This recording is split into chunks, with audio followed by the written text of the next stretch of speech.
Petite crevette mignonne et qui peut être très colorée, je vous présente les crevettes Neocaridina davidi.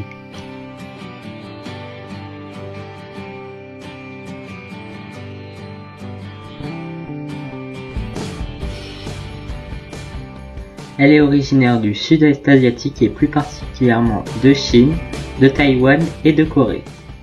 Elle fait partie de la famille des Attidés. Son habitat naturel se situe dans les eaux peu profondes du sud-est asiatique comme les rivières.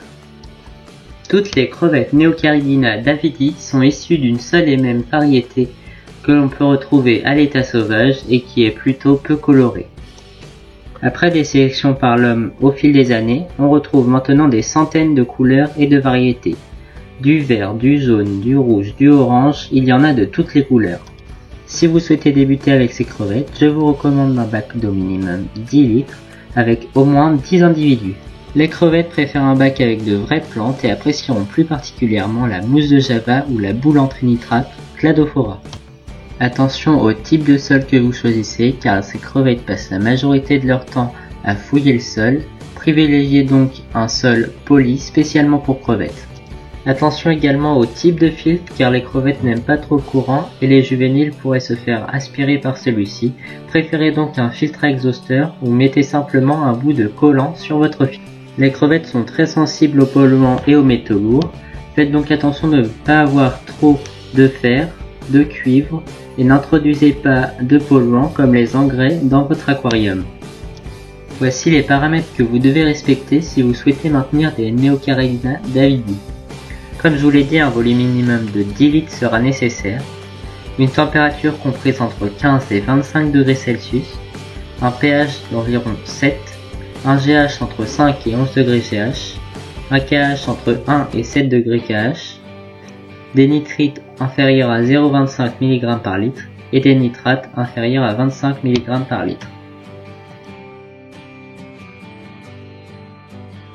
Pour ce qui est de la nourriture, il faut la varier. Vous pouvez donc pour cela leur donner plusieurs sortes de pastilles de fond, des feuilles séchées ou encore des légumes cuits. Les crevettes sont des animaux détritivores, il faut donc veiller à ne pas trop leur donner à manger, autrement vous risqueriez de polluer l'eau. Il faut que la nourriture administrée soit absorbée en 24 heures. Les crevettes Neocaridina davidi font des mues. Ne vous étonnez pas si vous retrouvez le corps vindu de vos crevettes et que vous pensez qu'elle est morte, c'est peut-être sa mue. Pour ce qui est de la reproduction, la crevette est d'abord fécondée par le mâle, ensuite on voit apparaître des œufs sur le dessus de sa tête, la crevette est alors grainée. Les œufs descendent ensuite dans le bas de son dos, puis elle libère les juvéniles qui sont des petites larves qui vont se fixer sur leur support. Elles sont alors vulnérables aux prédateurs, on peut alors disposer la mousse de Java ou la Cladophora qui va permettre aux juvéniles de trouver un refuge pour se fixer. Voilà, c'est la fin de cette petite vidéo pour vous présenter les Neocaridina davidi. J'espère qu'elle vous aura plu. N'hésitez pas à liker, à commenter et à partager. Ciao ciao!